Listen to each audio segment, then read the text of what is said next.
Hi, Exploring Jordan with Jules. I'm standing here on a very cold November day in Jerash, the largest Roman antiquity outside of Italy.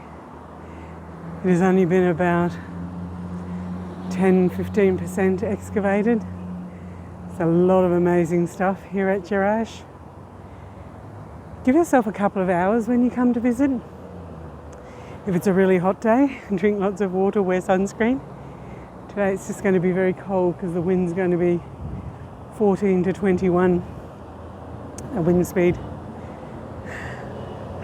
Let's go and explore this amazing Roman city of Jerash in Jordan.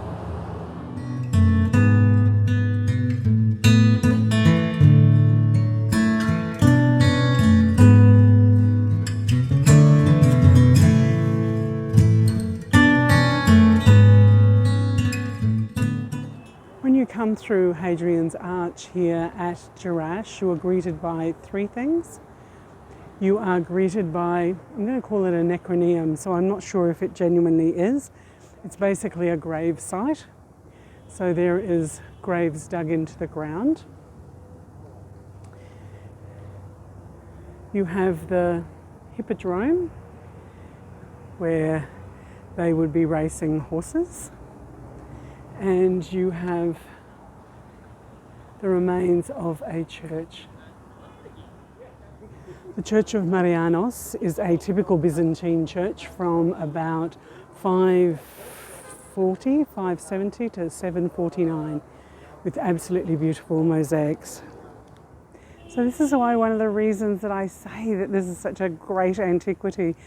You haven't even paid your entry fee yet, your Jordan pass. You'll show a little bit closer up at one of the other gates. You haven't even paid your way in yet, and you have seen Hadrian's Arch. You've seen some burial sites. You've seen a church and the Hippodrome. And you haven't even paid yet. Such a great sight. When you're looking at the fascia wall of the Hippodrome, you can see these little doorways. And these little doorways would have been shops that would have serviced the people attending.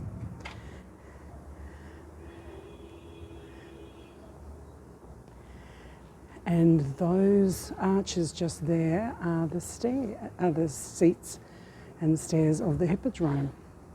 Look at how amazing that mosaic is.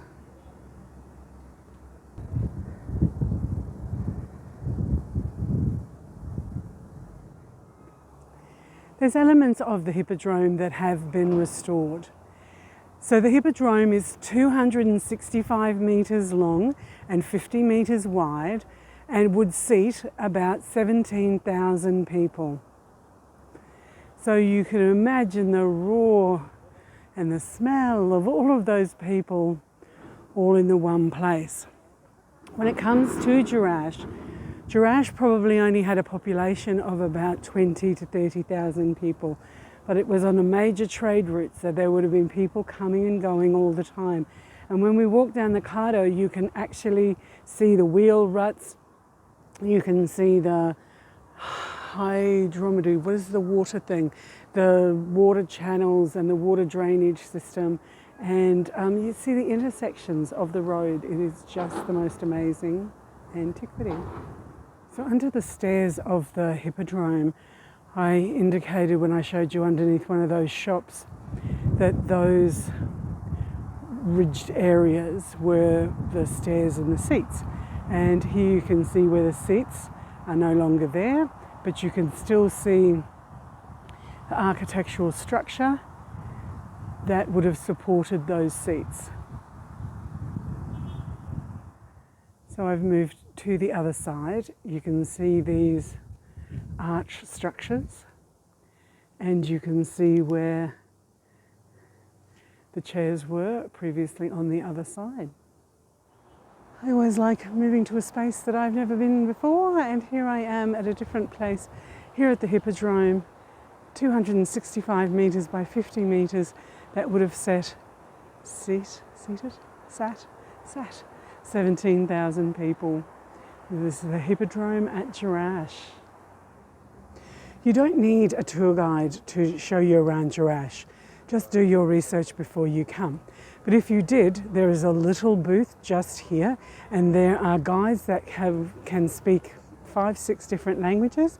You can find one that will be able to take you around, and you just pay them whatever they are asking. There's a little coffee shop, and just down here behind the visitors, the tour guides, is the visitor centre where there's your last toilet before you enter into the site. So down here at the visitor centre at Jerash, there is a toilet, and there is actually wheelchair accessibility. Let me just see if I can get that into focus. And a ramp going up here. So there is some mild wheelchair accessibility, but on certain sections it's going to be very rough. So you'd need a very sturdy wheelchair with suspension to get through most of the site.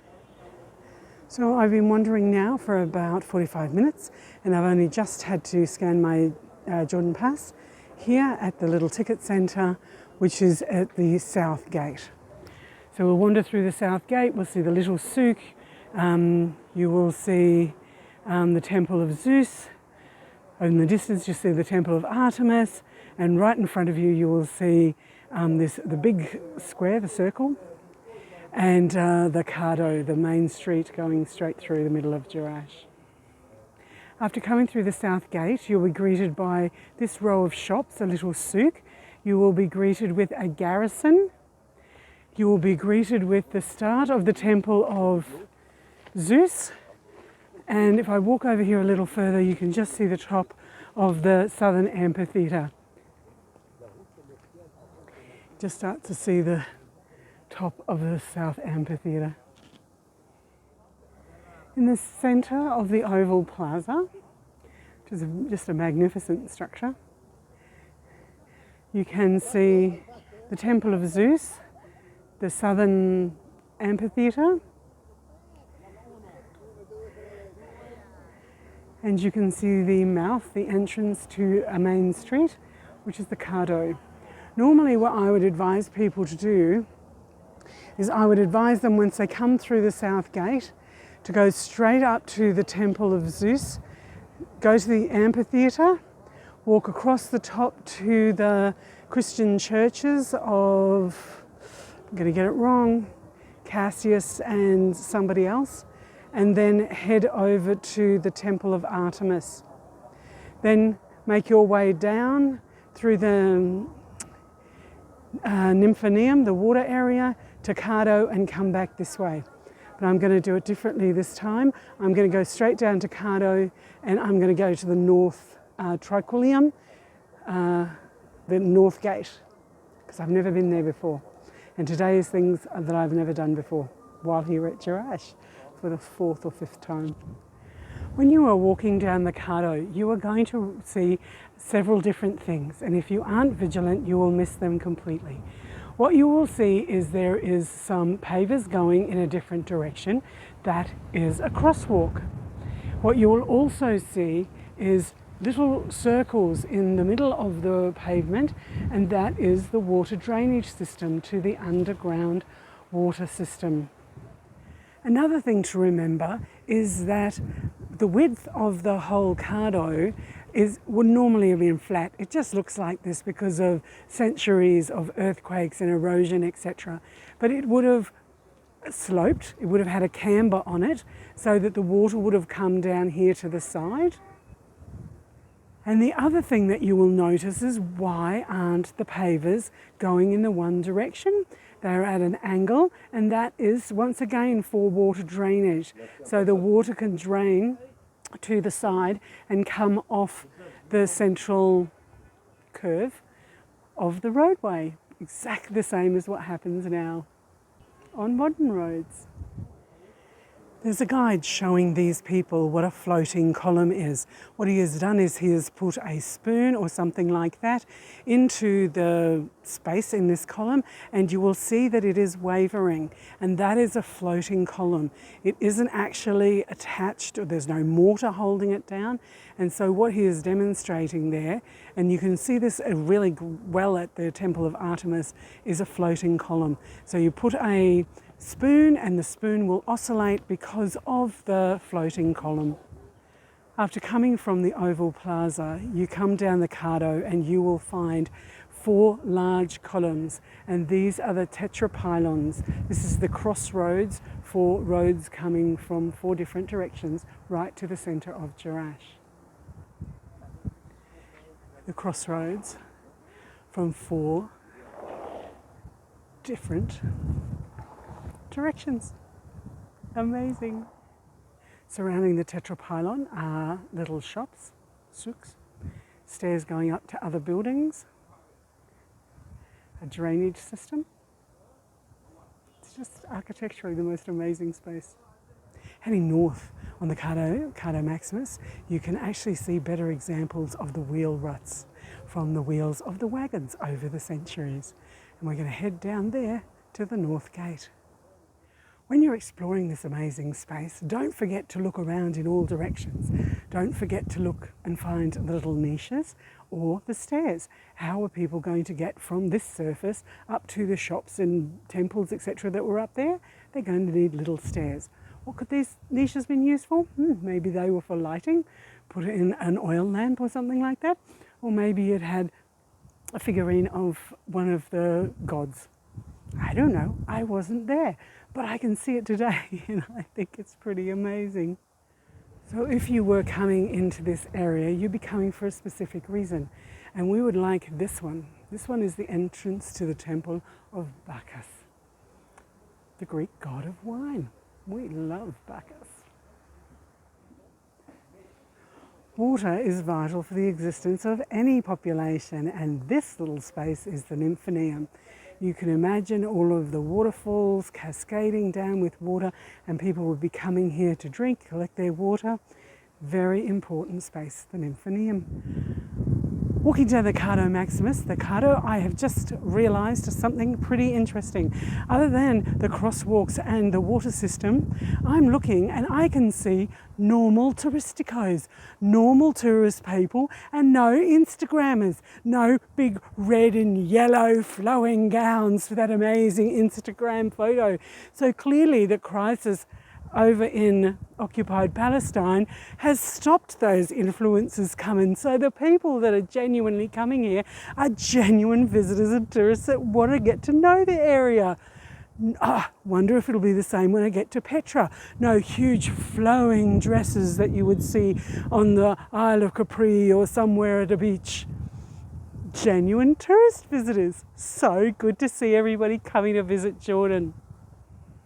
Right back at the Oval Plaza, I say when people come to visit Jerash, they should go to the southern amphitheatre, go to the Temple of Zeus, go across the top to the churches, the Christian churches, Damios and the twins, whatever. Get over to the Temple of Artemis, and then when you finished at the Temple of Artemis, walk down to the Cardo. It's because of these stairs. Walk down these stairs, don't walk up these stairs. Use my advice, get the best and most out of your visit to Jerash without exhausting you. So go across the top to the Christian churches, get to the Temple of Artemis, and then walk down, and you'll be walking down here. Normally I would be walking straight back to the Oval Plaza, but today I'm going to go further down to the North Gate. I haven't been this way before. How many times have I been to Jerash now? I think it's 3 or 4. Just check how many videos I've uploaded and you'll know that. I have never been this far to the north. This is the North Gate. There is the North Amphitheatre. And I have been the Temple of Artemis, which is just up there. I've been there many times. Today I'm going to explore down by the North Gate. Rats, it started to rain. I'm going to have to put my cover on and get some shelter as I head to the North Tetrapylon. Hopefully it's not going to rain too much. But I do have some shelter under here of the North Tetrapylon. What an amazing structure. I might just try and get to the North Gate before the rain sets in too much. The rain has arrived, so I'm going to go and try and shelter in the North Amphitheatre. So that is the North Tetrapylon and extended section of the Cardo, and then the North Gate. I didn't get there. I'm going to have to try again another time. I don't know how many people this one would seat, but it would have a wooden stage and a wooden roof, so I wouldn't be getting rained on right at this minute in time.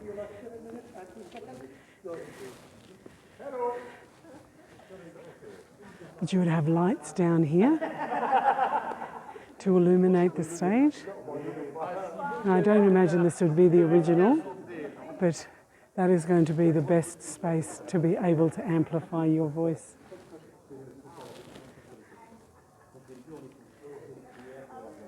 So beautiful. Unfortunately, because of the rain, I had to cut my day short at Jerash, so I'm going to have to go again another time to get down to the North Gate. So anytime you are coming to Jordan, please don't hesitate to come and visit one of the most amazing cities, the ancient Roman city of Jerash in Jordan.